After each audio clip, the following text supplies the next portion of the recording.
Shamgar TV.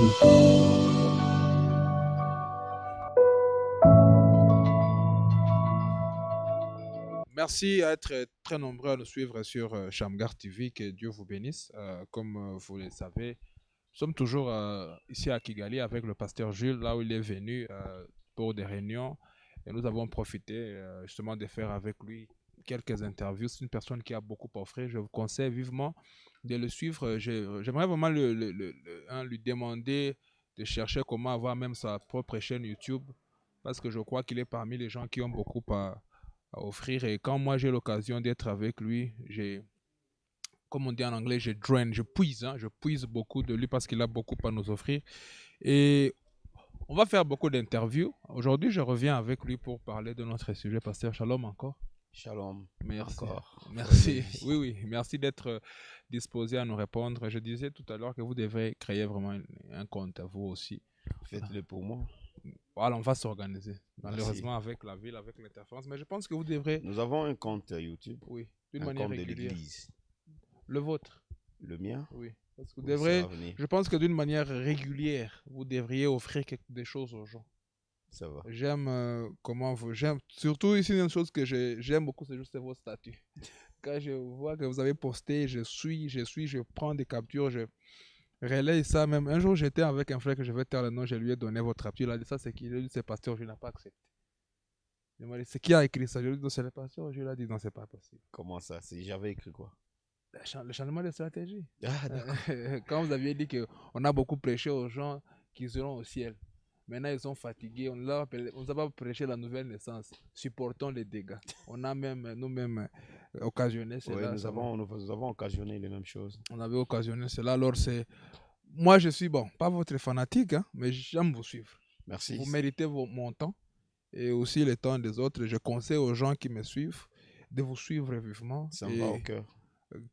Donnez-nous un moyen de vous suivre en permanence. Je sais qu'au Congo, c'est compliqué, mais ça vaut la peine. Ça me va au cœur. Vous avez beaucoup à offrir. Alors, aujourd'hui, je reviens. On va parler encore de quelque chose ici. Je suis en train de prendre, j'aimerais prendre cela. J'ai fait une capture. J'ai fait une capture et j'aimerais vraiment que nous puissions marcher sur base de cela.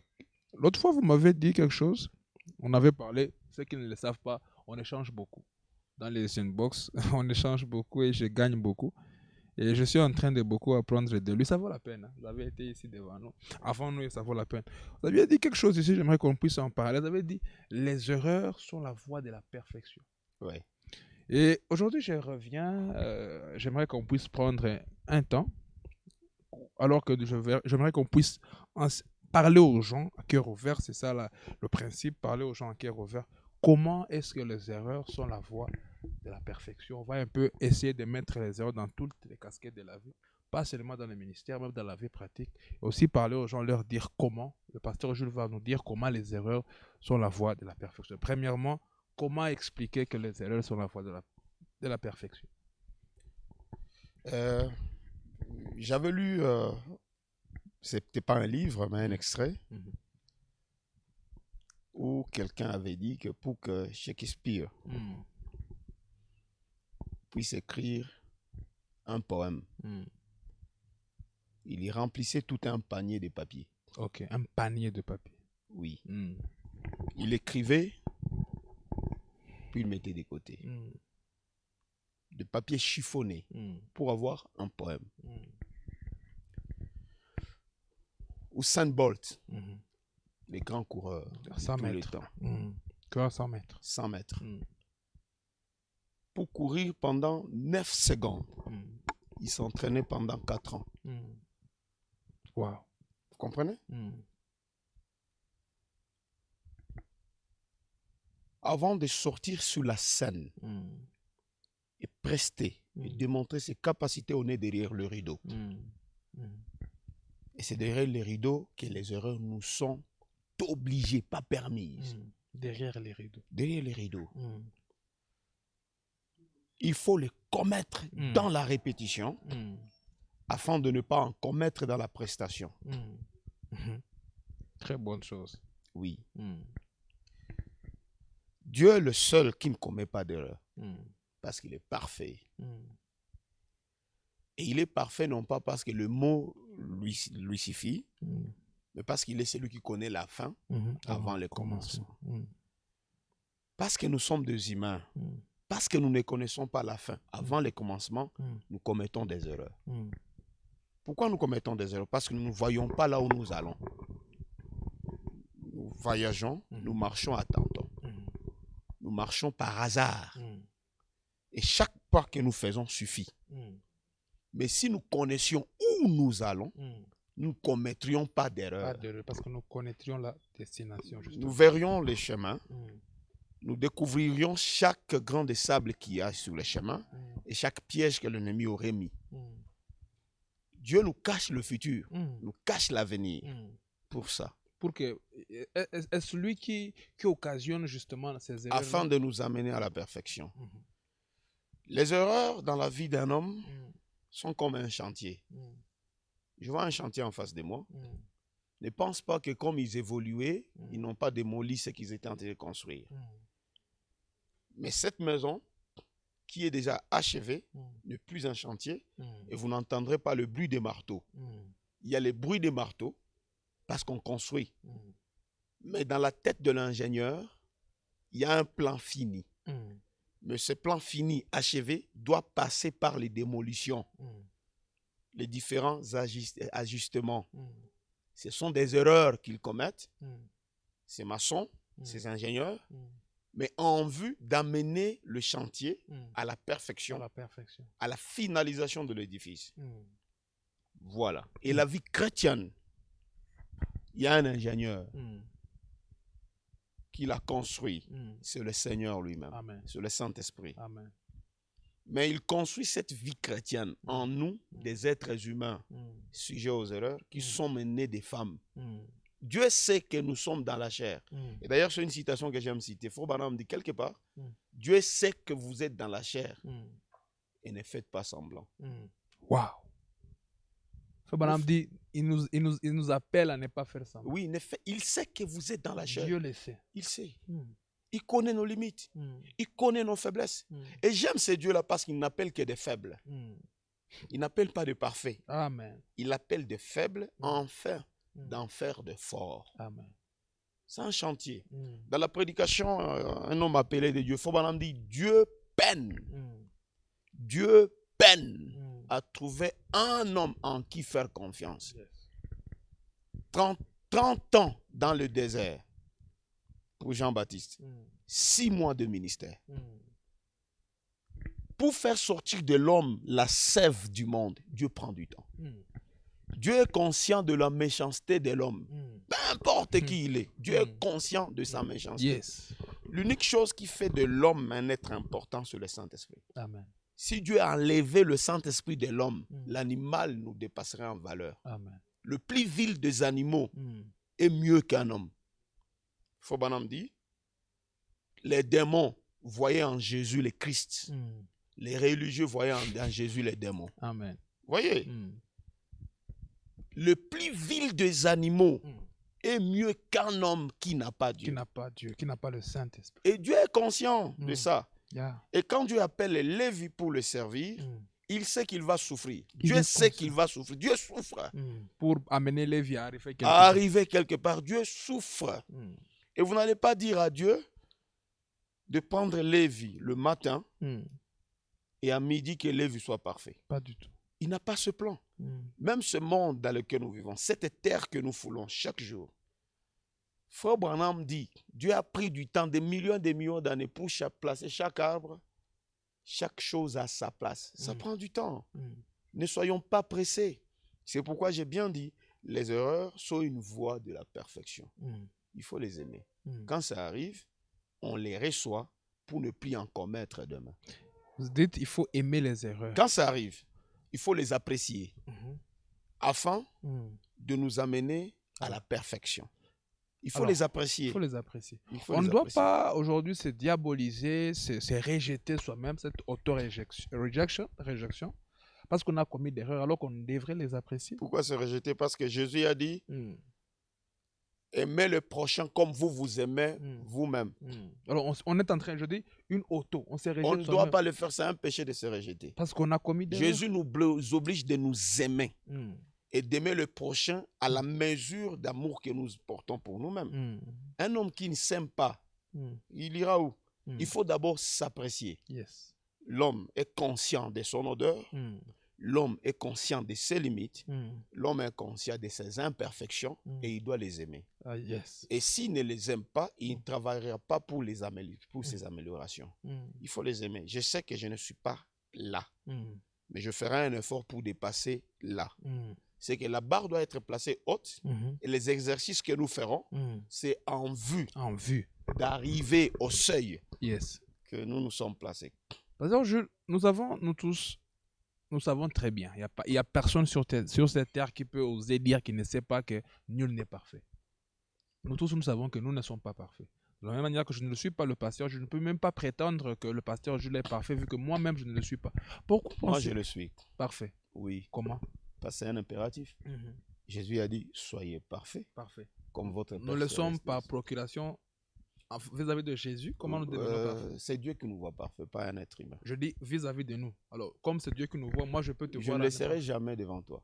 Mais devant Dieu, tu l'es. Je le suis déjà. Restons avec ce que moi, je vois. Restons comme moi, je te vois. Oui. Ma question est celle-ci. Pourquoi on n'arrive pas à supporter les erreurs des autres? Alors que je sais que moi aussi, j'en commets. C'est une leçon. C'est une très grande leçon et merci pour la question.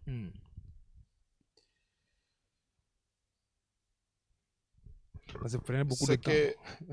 Ce que nous n'avons pas,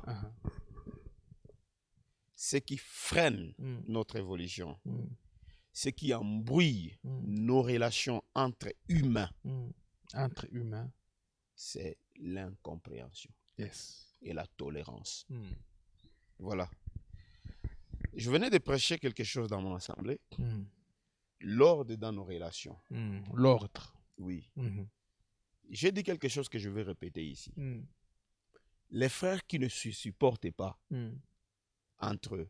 Vous verrez deux familles dans une même assemblée, mais incapables de survivre à une communion d'une année. Ils sont en communion, mais après une année, ils se divisent. Il y a eu des dégâts, des casses, il y a eu des réunions de réconciliation. Mais les mêmes membres de ces deux familles sont capables de passer 20 ans dans une entreprise publique avec les mêmes collègues. Pasteur Jules travaille dans une entreprise publique pendant 20 ans avec un collègue. Il ne s'embrouille jamais. Et quand bien même il s'embrouillerait, il se met toujours d'accord. Vous savez pourquoi? Il y a des principes qui ont été placés là-bas pour gérer les êtres humains. C'est pourquoi il y a cette fonction du chef des ressources humaines afin de réguler les conflits qui opposeraient les agents dans l'entreprise. Pour le but, pour le profit de l'organisation. Il n'y a pas meilleure organisation qu'une église. Il faut qu'il y ait aussi dans l'église cette compétence des ressources humaines, des gestions des ressources humaines, parce que ces personnes qui sont assises ont besoin d'une cohabitation pacifique. Et cela passe par le pasteur. C'est ainsi que Fou Branham dit le pasteur est celui qui se tient au milieu entre deux familles qui se déchirent. Il est neutre. Il est neutre et il trouve un compromis afin de les garder toujours ensemble. Mais vous remarquerez que nous n'arrivons pas à subsister pendant longtemps dans une relation familiale. Une seule raison. L'incompréhension et le manque de tolérance. On ne sait pas tolérer l'autre. Et si on ne sait pas tolérer l'autre, je dirais ici, un homme qui se marie à une femme sont obligés de vivre longtemps jusqu'à ce que la mort les sépare. Et pourtant, la femme n'est pas l'homme. L'homme n'est pas la femme. Ils sont de sexes différents. Ils ont des odeurs différentes. Ils ont des goûts différents. Mais obligés de vivre ensemble longtemps jusqu'à ce que la mort les sépare. Nous sommes des frères, nous pouvons vivre longtemps. Jusqu'à l'enlèvement, jusqu'à la disparition, jusqu'à ceci ou à cela. Mais nous n'y arrivons pas. La tolérance, la compréhension nous manque. Lévi n'est pas moi. Yes.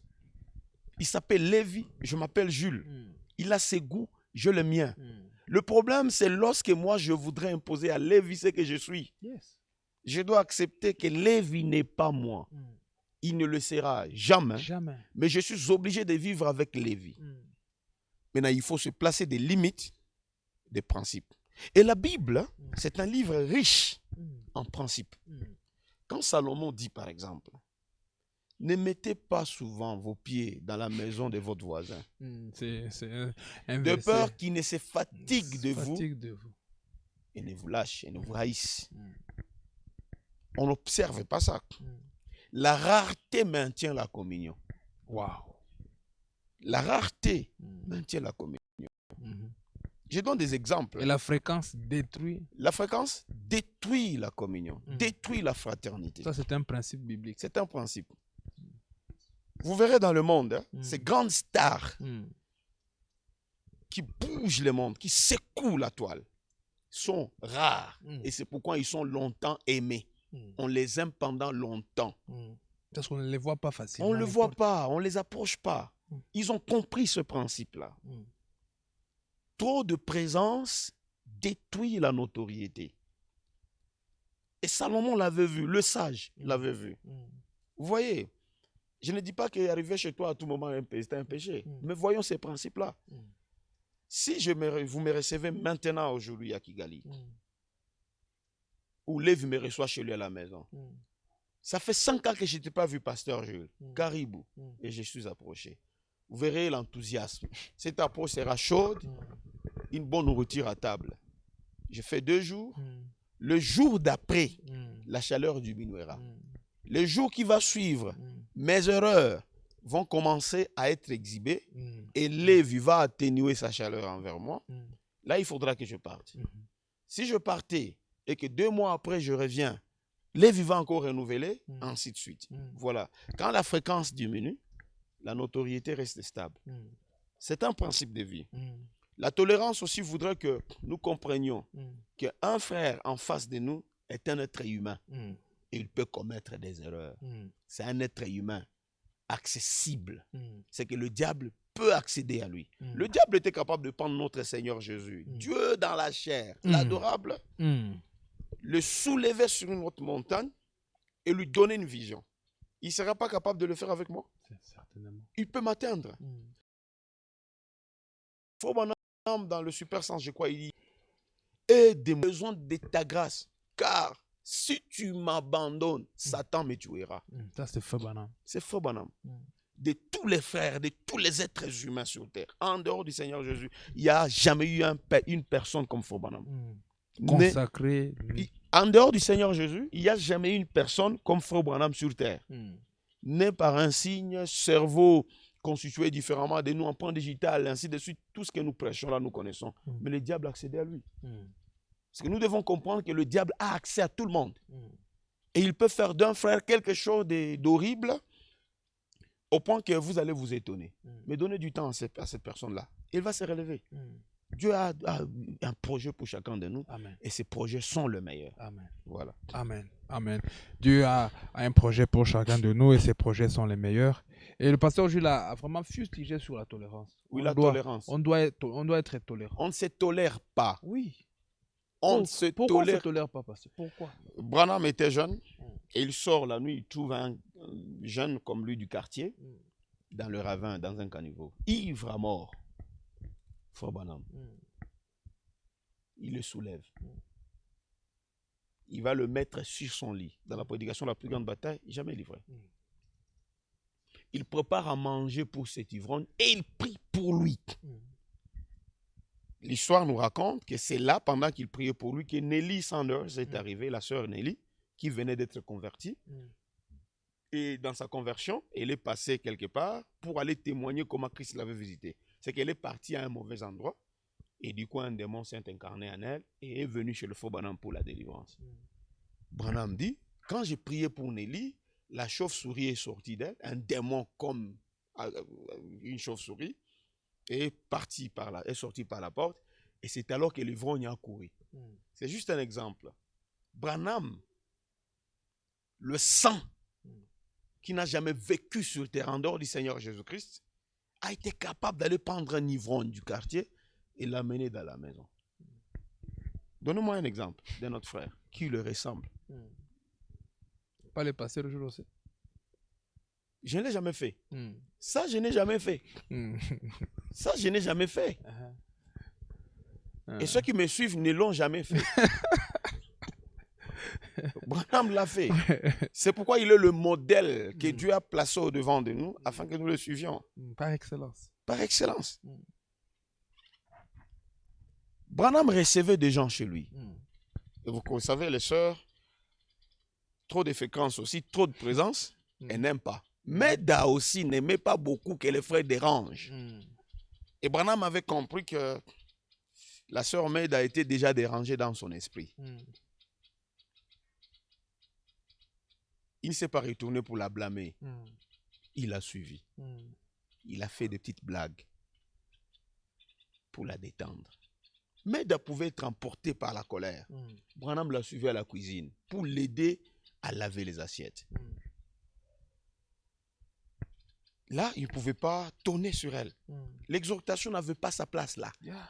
Il posait des actes. Savoir quand il faut exhorter, quand il faut montrer l'affection. Il posait des actes. Il y a des actes qui exhortent plus que l'exhortation.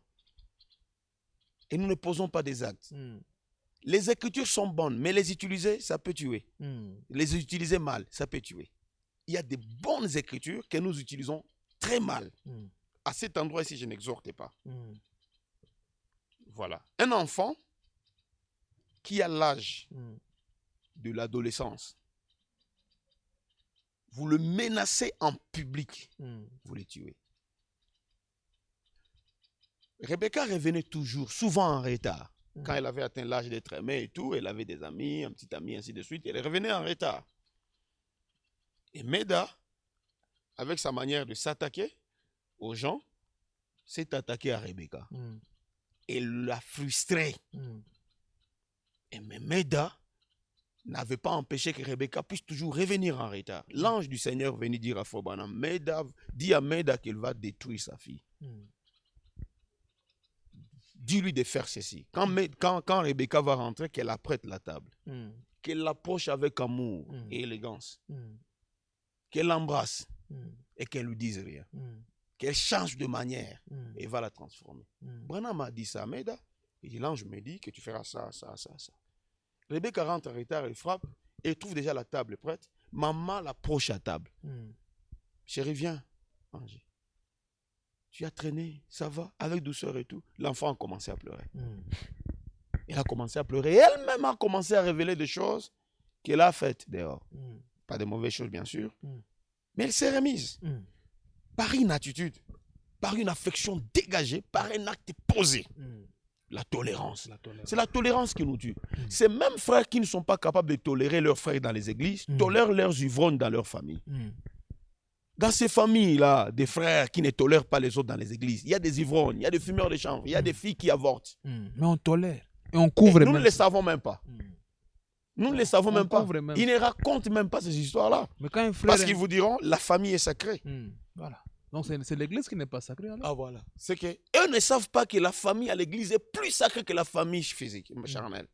Parce que toi tu es mon frère alors que tu n'es pas de la même tribu que moi. Mais je devrais plus t'aimer que je m'aimerais mon propre frère de sang.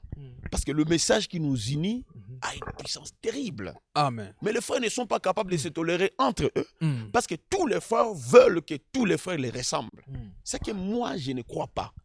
Et dans une église, tous n'évolueront pas à la même vitesse. Le pasteur doit mettre ça en tête. Et tous ne vont pas ressembler au pasteur? Il n'y a pas une écriture qui nous dit que nous devons ressembler au pasteur. Nous devons ressembler à Christ. On ne ressemble pas au pasteur, on ressemble à Christ.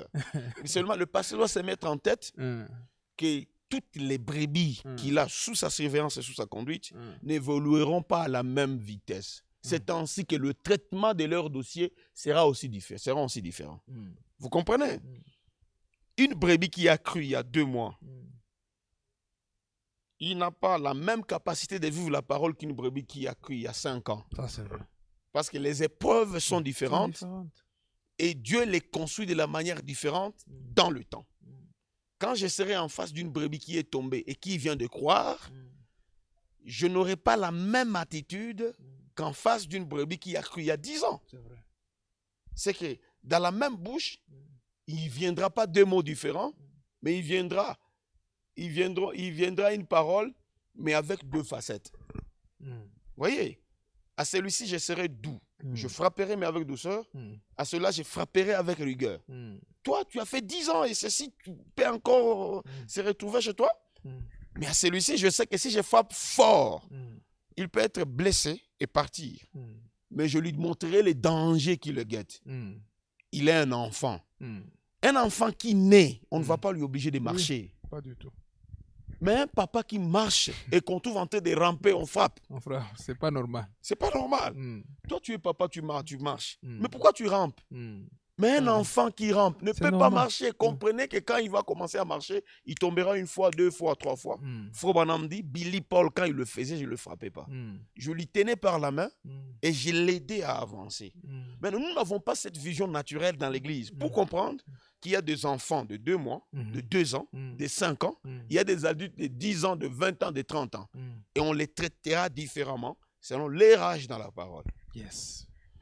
Selon leur âge dans la parole. Serge, je vous avais dit tantôt qu'il y a des erreurs qu'on commet, comment vous avez dit ça, à la répétition, pour éviter de les commettre à la prestation. Quelles sont ces erreurs qu'un ministre ne doit pas commettre à la prestation, mais peut commettre à la répétition? Je ne crois pas d'abord au ministère qui n'exerce pas. Le ministère s'exerce. Et heureusement, le mot est bien choisi, exercice. Quand nous étions à l'école, quand le professeur écrivait exercice, c'est que ce n'était pas du sérieux. Quand les profs ou l'enseignant mettait au tableau exercice, c'est que c'est à ce moment-là qu'on faisait des erreurs. Qu'on peut commettre des erreurs. Oui. Quand ça devient l'interrogation. C'était pas du sérieux quand c'était exercice. C'est un exercice. On corrige, mais les papiers, les notes, il n'en prend pas compte. C'est un exercice. Il t'exerce à quelque chose. Oui, et Dieu aussi fait des exercices. Dans l'armée, quand un militaire fait des exercices, il n'y a pas de mort. On évite les casses. Ce sont des simulations. Mais la réalité c'est au front. Voilà. Et Dieu a des soldats qui sont ses serviteurs, qui n'engagent pas au front directement. Il les met dans des exercices. Et je voudrais, si vous aurez du temps, pour que je fasse un exposé, ça ne sera pas une interview, si vous me le donnerez, que je fasse un exposé sur la formation des jeunes ministres. Frère Branham a parlé de formation des jeunes ministres. Ils sont assis, vous les formez par A plus B. Au tableau, comment on prêche, comment on se comporte sur le terrain, même la manière de s'habiller, le comportement en service dans le voyage missionnaire. Mais dans nos assemblées, ça n'existe plus. Ça devrait exister. Branham faisait de cela une obligation. École des ministres. Dans le message, ça n'existait pas parce qu'il y a des faux prédicateurs qui nous ont dit que c'est de la dénomination. Ce n'est pas une dénomination. On doit former des ministres, l'éthique dans le voyage missionnaire. Quel est le comportement qu'un ministre doit avoir? Vous voyez? Tu peux avoir un bon ministère, mais tu le détruis par ta manière de t'habiller du haut de la chair. Ça peut détruire le ministère. Oh, on ne te suivra pas. Toute l'attention est braquée sur tes habits. Et les bonnes paroles que tu caches ne seront pas entendues. Yes. C'est la déontologie. C'est l'éthique. C'est le comportement. Sur le plan comportemental, il y a beaucoup de choses à apprendre aux croyants du message et aux prédicateurs du message. Vous venez dans une convention des hommes de Dieu. Une convention qu'on filme. Des images qui partiront dans le monde entier. Vous êtes en babouche et en t-shirt. C'est un exemple. Ça frise. Ça détruit l'image. Étudiez l'environnement dans lequel vous vous exercez.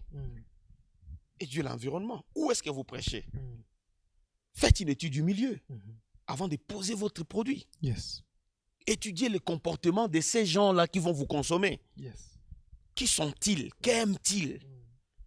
Tout ça sont des éléments qu'on devrait donner aux jeunes ministres afin de perdurer dans le ministère. Le ministère en soi n'est pas un problème.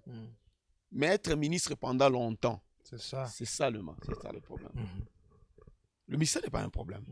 Mais rester constant de la constance. Paul, l'apôtre Paul, à un endroit, il dit, il prie, il dit, je voudrais que je demeure longtemps en train de te servir. Il y a des bons ministres qui avaient bien commencé au début, mais qui n'ont pas fait longtemps. Non pas parce qu'ils n'ont pas de ministère, mais à cause du manque de discipline autour de leur ministère. La discipline, ce n'est pas Dieu qui la donne. C'est vous qui vous la forgez. Dieu donne les dons et la discipline, c'est vous. Vous voyez? Et cette discipline est un support pour la constance du ministère. C'est que Dieu avait dit à Josué, fortifie-toi. C'est lui-même qui doit se fortifier. Voilà, au moins toi, tu donnes une bonne écriture. Et ce qui manque à nos jeunes ministres, et même à nos ministres dans le message de William Branham. Le ministère, c'est un don de Dieu. Le ministère, c'est Dieu lui-même. Sur le plan comportemental, tu peux avoir un bon don, mais tu ne pas écouter. Tu es en voyage missionnaire, tu finis de prêcher, tu commences à demander l'argent. Tu finis de prêcher, tu demandes de l'argent. Moi, je ne quitte pas ici si vous ne me payez pas. Toute la prédication qui a béni les gens devient une malédiction. Tu déranges. Est-ce que tu m'as compris? Très bien. Dieu de la chair, on te donne la chair pour prêcher la parole. Bien, pour faire une petite prière. Tu fais 2 heures de prière. Au moins, tu ajoutes. Et beaucoup d'autres choses. Voilà. Une formation de ministre, c'est ce que le pasteur Gilles aimerait faire pour bien leur montrer, le conduire dans cet exercice au ministère. Et nous devrions organiser cela. La formation, si elle aura lieu, elle sera basée sur mes propres erreurs d'abord. Je prendrai d'autres erreurs des autres ministres en dans parlant la Bible. Quelles sont parmi ces erreurs que vous avez? J'allais poser cette question, mais comme vous le dites, est-ce que vous nous partagez quelques erreurs que vous avez déjà commises dans le ministère et dans la vie que vous dites que ça m'a conduit à la perfection? Mes erreurs que j'avais commises sont déjà dans le sang de l'agneau. Dieu soit loué. Dieu les a déjà jetées dans la mer de l'oubli. Dieu soit loué. Je ne sais pas quelle capacité j'aurai pour m'en rappeler, parce que Dieu lui-même ne s'en rappelle plus. Toi aussi, tu as oublié ça. J'essaie d'oublier parce que quand j'y pense, je pleure. Certains qui ne sont pas encore bien effacés. Je ne sais même pas me les rappeler parce que quand j'y pense, je pleure. Si vous n'avez pas, parlons de celles des autres dont vous vous rappelez peut-être. Peut-être ce n'est pas celle que j'ai commise, mais celle que j'ai vue les gens commettre. Parlons-en alors, parce que vous avez déjà oublié. Un ministre Dieu de la chair, c'est une star. Je me rappelle un ancien à Bukavu, le pasteur Yumba, qui est l'un des piliers de mon ministère. Il m'avait dit, tu vas prêcher. C'était en 2004, je partais pour Goma. Il dit, rappelle-toi que pendant que tu seras à la chair, tu es un jeune garçon. Vraiment un jeune, je n'avais que 23 ans. Il y a ceux qui viendront écouter ce que tu vas prêcher. Il y a des jeunes filles qui viendront te voir comment tu prêches. Tu as vu la différence? Oui. Il cite les jeunes filles qui viendront voir comment tu prêches. Un ministre jeune, c'est une star, un homme public. Et ce que nous oublions est que des gens qui sont là dans la foule, nous ne les connaissons pas tous. Nous les voyons en passant, mais eux nous retiennent. Quelle est la plus grande star à Kigali ici? Dans le monde ou dans la musique chrétienne? Parlons du président. Le président de la République, toi tu le connais, il ne te connaît pas. Oui, restons avec le président. Toi tu le connais, il ne te connaît pas. Il en est ainsi d'un prédicateur Dieu de la chair. On le connaît, lui ne connaît pas les gens. C'est que faisons attention à là où nous allons quand nous ne sommes pas Dieu de la chair. Faisons attention à ce que nous disons quand nous ne prêchons pas. Faisons attention à la personne devant laquelle nous sommes quand nous ne prêchons pas. Ça peut être une personne qui nous avait déjà vu prêcher, mais que nous n'avons pas connu, n'avons pas vu. Faisons attention. Yes. Un homme de Dieu avait donné un exemple. Quelqu'un quitte Kinshasa, il était à Kinshasa, vers Mbinza. Un grand homme de Dieu. Puis il dit, je vais aller vers Maluku pour prendre la bière. C'est à une distance de 20-30 km. Il voit la distance, il comprend que prendre la bière en dehors de sa contrée, personne ne les reconnaîtra. Mais il arrive là, c'était loin de la civilisation. Il s'assoit, il déboutonne sa chemise et puis il commande une bière. Et la servante lui pose la question, pasteur, il y a Mali Lito Yamoto. Elle a des pasteurs. Oui. Et il est étonné de voir une fille l'appeler pasteur, loin de là où il pensait qu'il pouvait être repéré. Les gens nous observent. Yes. Plusieurs fois, des motards qui me transportent. Ils ne me demandent pas l'argent. Ils te déposent à la maison, tu sors l'argent, je dis, pasteur, ne me paye pas. Il sait que tu es pasteur, toi, tu ne sais pas qui t'a reconnu. C'est qu'on nous observe. Vivons avec attention en public. Parce que ce que nous prêchons aux gens dans ce cercle restreint de l'Église, on ne voit pas ces mots, on n'entend pas seulement ce que nous disons, mais on nous connaît, on voit ce que nous sommes. Ça, c'est une déontologie qu'il faut mettre en place. Il y a des choses que nous devrions faire en tant qu'êtres humains, en tant que croyants normaux, mais que nous ne devons pas faire parce que nous sommes prédicateurs. Yes. C'est ça la discipline. Vous voyez, par exemple, manger dans la rue. Ça a un péché? Non, du tout. Et pourtant, un homme qui se respecte ne le ferait pas. Je ne verrai pas un gouverneur en train de bouffer du sambusa ou du sandwich dans la rue. Ce n'est pas parce qu'il n'a pas faim. Ce n'est pas parce qu'il n'est pas un être humain. Son statut ne le lui permet pas.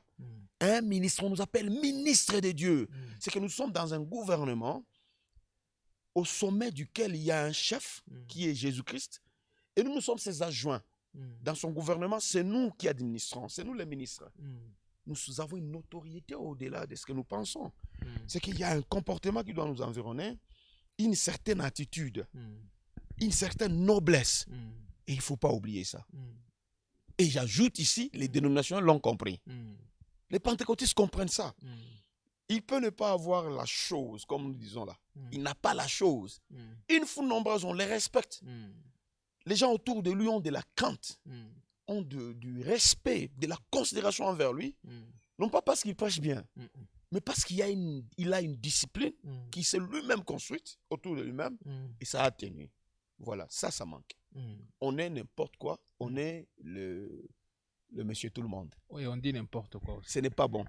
Ce n'est pas bon, il faut des restrictions, des mesures que nous devrions nous placer et les respecter, les observer à répétition.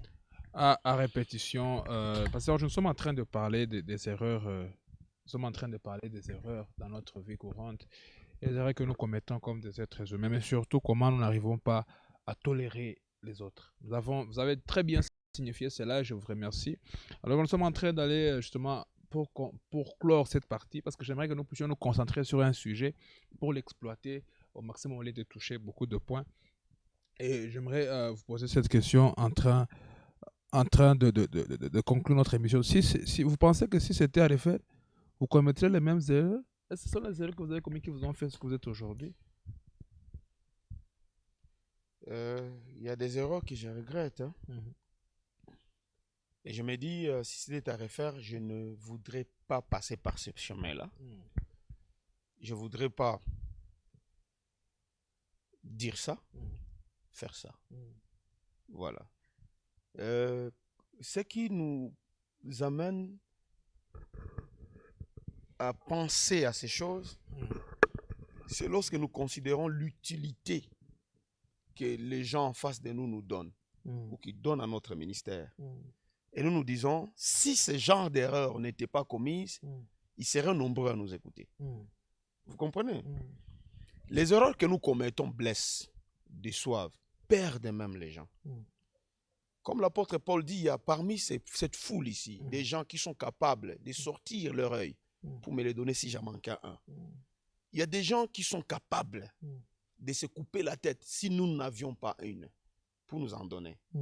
Mais imaginez-vous, en face de vous commettez une bourde, une grosse erreur. Vous tuez cette personne-là. Yes. C'est que si c'était à refaire, il y a des erreurs que nous ne commettrions pas.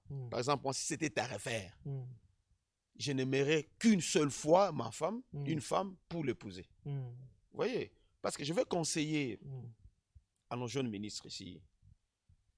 Ils sont des stars. Et des jeunes sœurs qui sont là, déjà les prennent pour cible.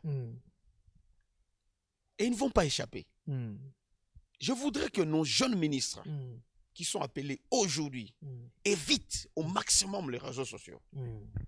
Comment ça? Au maximum. Est-ce possible? C'est devenu incontournable aujourd'hui? Et pourtant, ça peut l'être. Les réseaux sociaux ne sont pas utilisés seulement pour des publications, ainsi de suite. Un jeune ministre qui est dans la salle de méditation, mais qui se filme. Ou un ministre. J'ai jamais compris comment ça. Tu es en train de méditer. Là, j'ai jamais compris. Celui qui t'a mis dans cette petite chambre de méditation t'a isolé du public. Mais tu montres. Il veut que les gens ne te voient pas. Mais pendant que toi, tu médites avec le Seigneur, c'est que nous t'attendons pour venir prêcher. Nous savons que tu es en train de parler au Seigneur. Mais toi, tu es en train de faire des selfies. J'ai jamais compris cette logique. Comprends maintenant. Pire encore, il y a ceux qui vont prier qui se filment. Voilà. Il est sur la montagne, mais il se filme. Comment quelqu'un peut être à genoux en train de prier? Cherchant Dieu.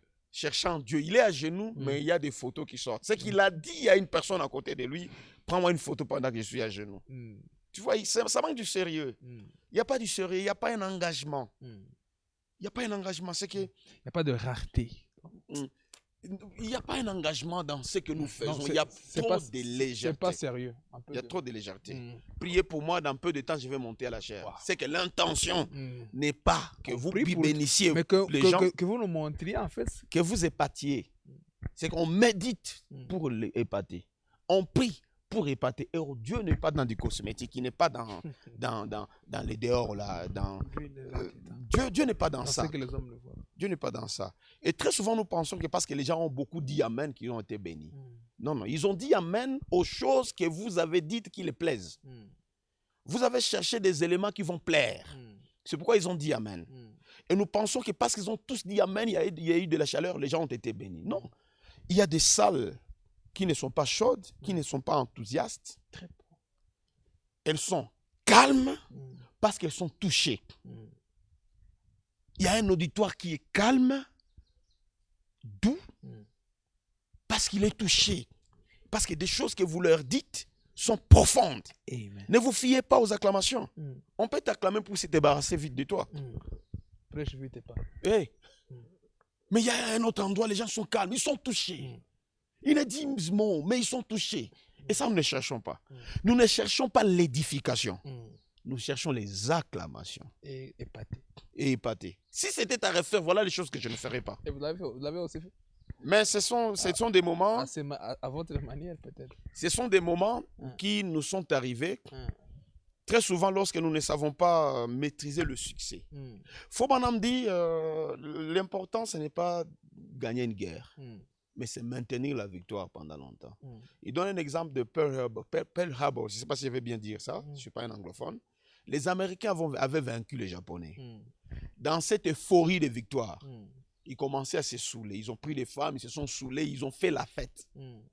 Et pendant que les Japonais étaient défaits, ils étaient repoussés, ils étaient blessés. C'est la colère qui les animait pour se venger.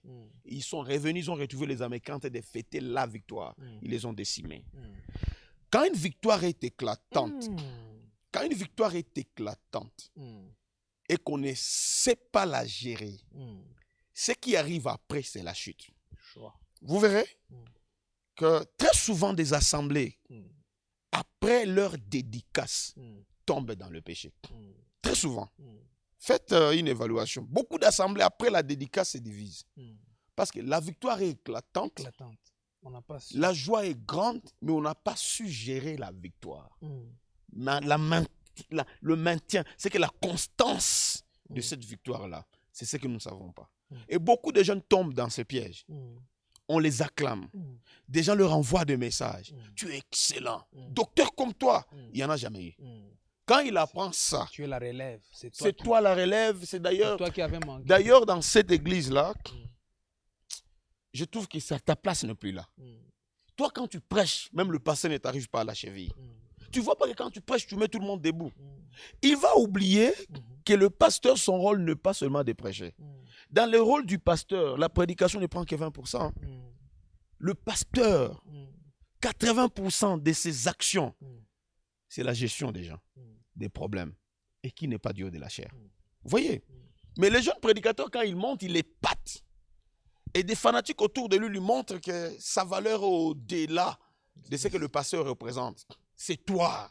Si on te laissait cette église, mais si on te laisse cette église pendant 2 mois, ça va pas. Tu vas sécher et tu trouveras que la prédication ne suffit pas pour garder les gens. Les tonnerres que nous prêchons, les grandes choses profondes que nous prêchons, les vieilles dames de 70 ans ne les entendent pas. Mais la vieille dame a besoin de voir le pasteur arriver chez lui le matin et lui dire bonjour ma soeur, comment tu t'es réveillé? Ça, toi, tu ne feras pas. Toi, tu ne feras pas ça. Tu es trop dans les claques et tu oublies. Oui, tu oublies la proximité. Il y a une gestion de proximité qui n'est pas essentiellement la prédication. C'est que je voudrais que mes jeunes comprennent ici. Le ministère n'est pas seulement la prédication de l'évangile. Le ministère est accompagné par d'autres qualités que nous oublions, que nous ignorons, mais nous focalisons notre attention beaucoup plus sur la prédication de l'évangile. Et le diable peut te laisser être un bon prédicateur, mais un mauvais chrétien. Le diable est capable de te donner de te laisser être un grand ministre. Mais pas toucher sur ton ministère, mais non, toucher à ta vie. Toucher à ta vie, parce qu'il sait que si la vie est détruite, le ministère n'ira pas loin. Si la vie est détruite, le ministère n'ira pas loin. La base du ministère, c'est une bonne réputation. Que nous le voulions. Une bonne vie chrétienne, une relation. Quand elle n'est pas là, le ministère, peu importe son degré, n'avancera pas. N'avancera pas. Tu ne béniras pas beaucoup de gens. Tu seras bon pour les débats. Quand les gens ont besoin des écritures, ils t'appellent, tu les donnes. Mais quand les gens ont besoin d'un ministre pour leur vie, ce n'est pas toi. Et c'est ce qui trompe beaucoup de gens qui divisent les églises. Vous voyez, tu arrives dans une assemblée, on te donne 3 semaines de prédication, tu épates. Nous qui te suivons, nous sommes contents. Mais une prédication, cette prédication, cet enseignement que tu as fait pendant 3 semaines, tu l'as préparé pendant 6 mois. Le pasteur qui est là prêche pendant 1 année sans se fatiguer. 1 année. Les gens qui t'acclament là, acclament la condensée que tu as fait. Pendant 6 mois. Pendant 6 mois de prédication. Quand tu laisses cette église pendant 8 mois, tu vas sécher. Ces gens-là que tu vas sortir, ces gens-là qui t'ont apprécié pendant 3 semaines, vont te découvrir après 6 mois. Ils comprendront que leur ancien pasteur est toujours meilleur. Voilà pourquoi dans beaucoup d'églises, quand les gens sortent, ils reviennent toujours. Parce que ceux-là qui les ont fait sortir leur ont montré un nouveau produit, mais qui n'est pas constant. Un produit qui va s'avarier dans peu de temps. Il y a beaucoup de qualités qu'un pasteur doit avoir, qu'un ministre ordinaire n'a pas. Et beaucoup de jeunes ministres ne comprennent pas ça. Il a épaté. Tu vois, tu as épaté. Mais quand tu laisses cette église pour l'épater pendant 1 année, tu vas comprendre pourquoi ces vieux tiennent pendant 30 ans avec les mêmes brebis, avec la même église. Ne nous dipons pas, ne soyons pas distraits.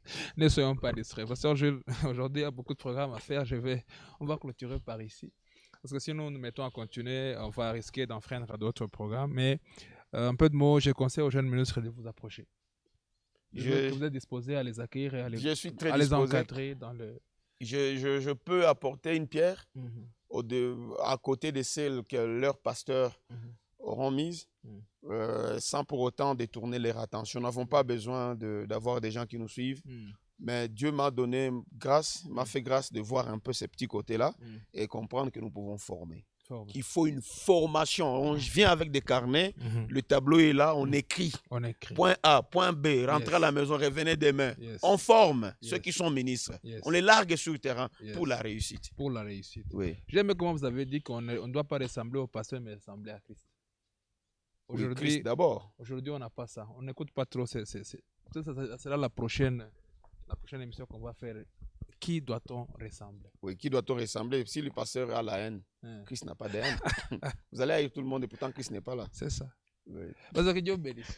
Merci pour aujourd'hui. Merci pour cette émission. Que les faux financent cette vidéo, cette chaîne.